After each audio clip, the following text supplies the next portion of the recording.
Good afternoon, my name is Nicola McKinley. I'm an MD student at the Centre for Public Health, and this afternoon I'm presenting some of my research, and this is a study of the relationship between resilience, burnout and coping strategies in medical students. Resilience has become increasingly popular in healthcare literature. Although there's no universal definition of resilience, it would be broadly accepted that it's the ability to recover from adversity or an adverse event. In 2014, the General Medical Council introduced resilience training to the UK medical school curriculum. It's not surprising that the GMC have identified resilience as important in medical students. These students have chosen to pursue a career as a doctor, and therefore they are likely to encounter adverse events in their workplace in the future. Medical schools should appropriately equip medical students with the clinical knowledge and skills to be safe doctors, but they should also equip students with the mechanisms required to recover from adversity in order to ensure the safety of their own mental well-being. Despite the importance of this topic, there is limited information on resilience in UK medical students. A recent systematic review only identified 2 UK studies for inclusion. It would be important to understand how medical students fare in their resilience when compared with the general population. If resilience levels in this group are low, it may indicate that interventions such as those suggested by the GMC are necessary to develop this important skill. Therefore, the aim of this study was to assess resilience, professional quality of life and coping mechanisms in Queen's University Belfast medical students. QUB has over 1,300 medical students enrolled in its 5-year course. Years 1 to 2 are pre-clinical years during which teaching is predominantly theory and lecture-based. Years 3 to 5 are undertaken in the clinical environment, where the majority of student learning occurs on placement in hospitals, general practice and other healthcare settings throughout Northern Ireland. During March and April 2019, all medical students in years 1 to 5 at Queen's were eligible to participate in this study. The director for the Centre of Medical Education emailed students inviting them to take part in an online anonymous survey. Students self-selected to participate and responses were anonymous. No incentives were offered. The online survey that followed was made up of 3 validated psychological measures or tests. The first is the Connor-Davidson Resilience Scale, or the CD-RISC. This scores an individual for how well they recover from adversity or an adverse event. Next was the Professional Quality of Life Scale, or the ProQual 5. It consists of 3 subscales: burnout, which is feelings of anger and frustration related to your workplace; secondary traumatic stress, which is negative feelings derived from work-related trauma; and compassion satisfaction, which is the pleasure an individual derives from doing their job well. The final scale was the brief cope, which measured coping strategies used to manage work-related stress. The online survey concluded with a single qualitative question. Just some more information about the psychological measures then, in order to help you understand the results of the study. The CD-RISC for resilience is a 25-item questionnaire that yields a score between 0 and 100, with higher scores reflecting higher resilience. No population mean exists for this scale, but there are other published UK studies available for comparison. Next, the Professional Quality of Life Scale, that, as we previously mentioned, consists of the 3 subscales. Each subscale is scored between 0 and 50, and population mean scores are available. The subscales additionally can be categorised into low, moderate and high. On the brief cope, this 28-item questionnaire scores 14 different coping strategies that can be seen on the right of the screen there. These can be broadly classified as adaptive, positive coping strategies, or maladaptive, negative coping strategies. Each strategy is scored between 1 and 8, with a higher score reflecting more frequent use of the strategy. The qualitative question at the end of the survey asked participants if they could identify a time point when they felt that their resilience level had been insufficient to meet demands. 324 students studying medicine at Queen's participated in this study. Here you can see the demographic of respondent students. As you can see, they are majority female and majority undergraduate, which does reflect the cohort well.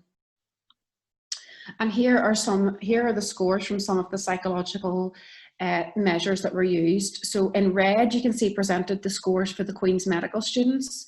In blue presented is a population mean score where there was one available. And in grey, for comparison, is the score from a study of respondent UK doctors who took the same online survey in 2018. If we look at this CD risk score, first of all, you can see that Queen's Medical students scored 68.5. This is a lower score than other published UK studies. For example, a study of English university first years, over 1,500 of them, they had a mean CD risk score of 75. Mexican medical students, when scored on the CD risk, had a mean score of 80. However, the score for the Queen's Medical students is comparable to medical students from the University of Adelaide. They had a mean CD risk score of 66. Next, for burnout, you can see that Queen's Medical students scored significantly higher than the population mean for burnout. They scored comparable for levels of compassion satisfaction, and they scored significantly higher for levels of secondary stress when compared with the population mean. Sorry. When categorised into low, moderate and high, 27% of medical students had high burnout, 22% had high secondary stress levels, and 25% had low compassion satisfaction. 8% of medical students met the criteria falling into this at-risk group of high burnout, high secondary stress and low compassion satisfaction. This group is important to acknowledge, as creators of the ProQual 5 psychological test would suggest that these individuals would benefit from time off, treatment or considering a career or degree change.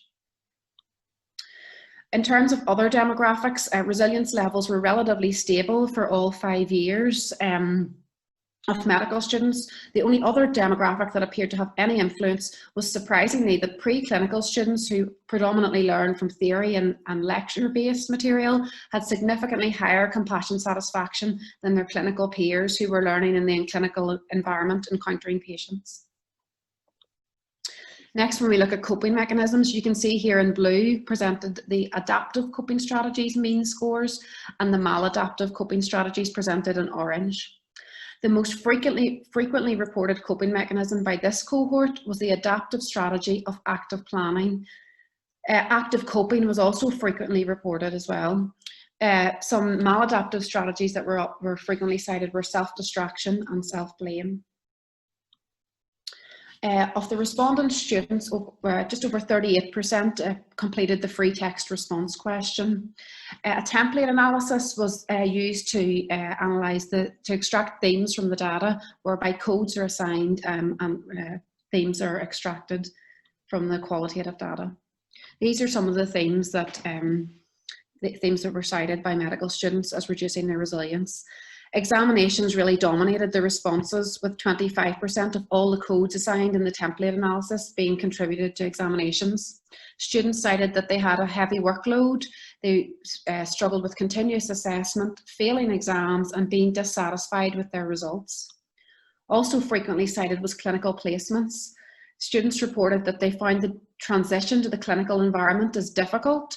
They found that the clinical environment was hostile, and that difficult supervisors again negatively reduced or had a negative impact on their resilience.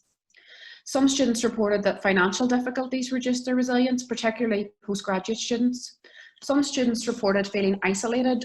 This was whenever they commenced university or whenever they were on placement in district general hospitals, living in hospital accommodation for long periods of time.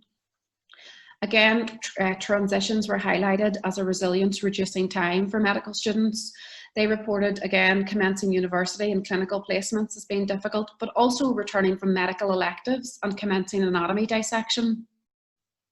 Surprisingly, extracurricular activities were cited by medical students as having a negative impact on their resilience. They reported having a lack of time to be able to be committed to a team sport and finding it difficult to maintain a work-life balance. Students also reported difficulties with their mental health, with high self-expectation and expectations from their tutors, and they unsurprisingly reported outside influences as having a negative impact on their resilience. They reported things like family difficulties, relationship problems and bereavement. Often medical students highlighted that it was an interplay of events such as a family or relationship problem combined with examinations or assignments that led to them having a difficulty overcoming adversity. This was the final template of all the extracted themes from the data. So in conclusion, Queen's Medical students have low to moderate resilience levels. A quarter of the respondent students had high burnout scores. 8% fell into this concerning at-risk group that reported high burnout, high secondary stress, and low compassion satisfaction. Similar to other published studies worldwide, examinations are a major source of stress for medical students and negatively affect their resilience. All this information combined would suggest that Queen's Medical students may benefit from an evidence-based intervention to develop their resilience skills and improve their professional quality of life, but future work should focus on what intervention would benefit these students most. Thank you.